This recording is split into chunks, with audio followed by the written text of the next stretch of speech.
दोस्तों, यह तो सभी को पता है, आज़ादी से पहले भारत को सोने की चिड़िया कहा जाता था, क्योंकि हमारा देश संपत्ति और समृद्धि से भरपूर था।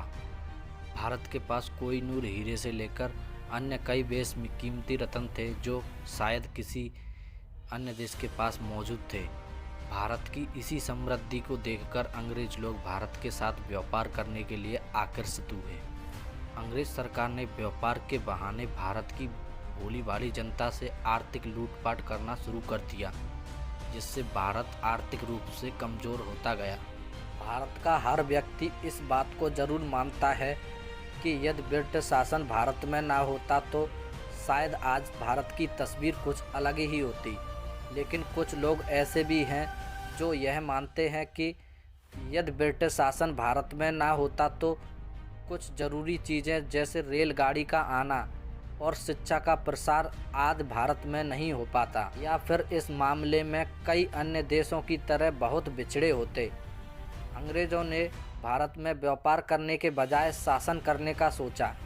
वे इसमें सफल भी हुए और लगभग 300 साल तक राज किया। भारतीय कृषि व्यवस्था को कमज़ोर करने के लिए उन्होंने भारतीय किसानों को उनकी परंपरागत फसलों को ना उगाने का दबाव डाला और साथ ही तंबाकू, कपास, तिलहन और दलहन जैसी फसल उगाने के लिए आदेश दिए।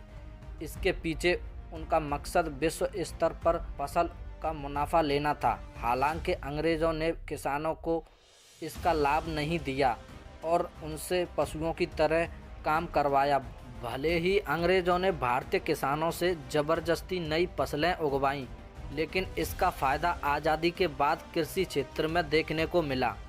यदि अंग्रेज़ ना होते तो हमारी कृषि तकनीक अच्छी नहीं होती। अंग्रेज़ों ने भारतीय लोगों की पुश्तैनी ज़मीनों को सस्ती दरों पर जबरन खरीदी और उस जगह अंग्रेज़ ज़मींदार बनाए।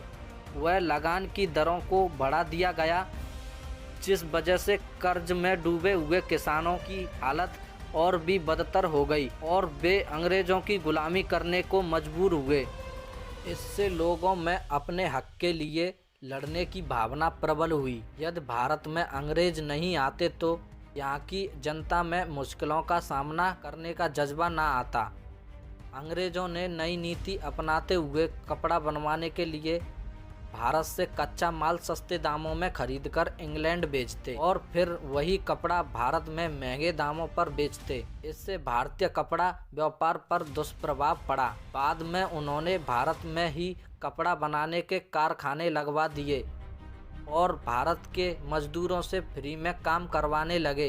भारतीयों पर उस समय भले ही बुरा बर्ताव हुआ, लेकिन आज वो कारखाने भारत को कपड़ा निर्माण में आत्मनिर्भर बना दिया। यदि अंग्रेज भारत ना आए होते तो शायद हमारे पास कपड़े बनाने के अच्छे कारखाने ना होते। भारत में सदियों से गुरु शिष्य परंपरा व गुरुकुल चलते आ रहे थे। अंग्रेजों ने वेस्टर्न सिस्टम के साथ शिक्षा पद्धति में बदलाव किया। इन स्कूलों में बच्चों को पढ़ाने के लिए सिर्फ अंग्रेज टीचर ही थे और वे भारतीय बच्चों को पढ़ाने की बजाय सिर्फ उनसे काम करवाते थे। आज़ादी के बाद वही पद्धति आज भारतीय लोगों को इंटरनेशनल स्तर की शिक्षा दे रही है। यदि अंग्रेज भारत ना आते तो आज भी हम गुरुकुलों में पढ़ रहे होते। अंग्रेज़ों की फूट डालो राज करो की पॉलिसी ने भारत के नक्शे को ही दो हिस्सों में बांट दिया था। अंग्रेज़ों की मेहरबानी से ही भारत व पाकिस्तान दो देश बने। अंग्रेज भारत में ना आते तो भारत व पाकिस्तान अलग नहीं होते और इससे हालात बदहाल हो सकते थे। अंग्रेज़ों ने भारत पर बर्बरता से भले ही राज किया, लेकिन कुछ चीज़ें आज भी हमें लाभ पहुंचा रही हैं, जैसे कि भारत को रेलगाड़ी और हवाई सेवाएं मिली। यदि अंग्रेज भारत ना आते तो बहुत सारे वर्तमान के लाभ शायद